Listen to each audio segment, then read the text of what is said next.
Existen numerosos métodos de estimación de software. Si bien estos se pueden clasificar en dos grandes grupos: aquellos que siguen un enfoque heurístico o los que siguen un enfoque paramétrico. Los métodos heurísticos se basan en la experiencia y podemos encontrar entre ellos el método basado en el juicio experto individual, más comúnmente llamado como el método a ojo, que consiste básicamente en preguntar a alguien con experiencia o sin ella cuál es su opinión o el valor estimado para el software. Es el método más usado, aunque es el que tiene el problema de que depende mucho del experto, de la experiencia que tenga, y además tiene el riesgo de que un día el experto deje la organización y nos quedemos sin forma de estimar. Otro de los métodos heurísticos es el método basado en el juicio experto grupal. El objetivo es lograr un consenso basado en la discusión entre expertos. El método Delphi se basa en el anonimato de los participantes, la repetición y la retroalimentación controlada y la respuesta del grupo en forma estadística.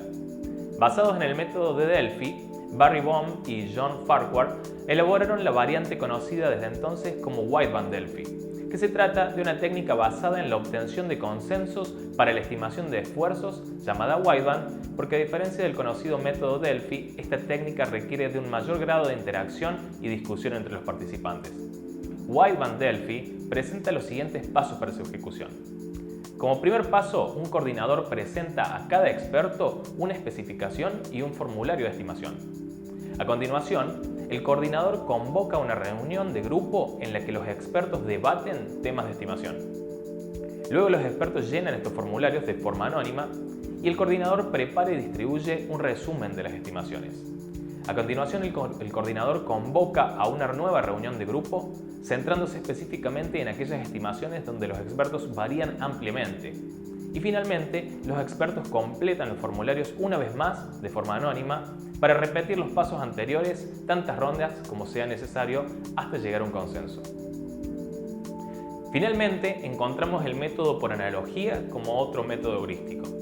Es una importante evolución del método de Wideband Delphi, ya que se basa en experiencias documentadas de cómo fueron los tiempos en proyectos previos.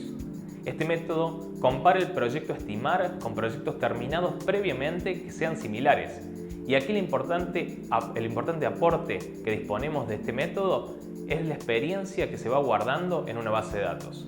Para utilizar este método es importante definir previamente qué características de los proyectos y productos se guardarán en la base de datos para poder estimar, por ejemplo, tecnologías utilizadas, tamaño, esfuerzo, cantidad de personas en el equipo, entre otras cosas.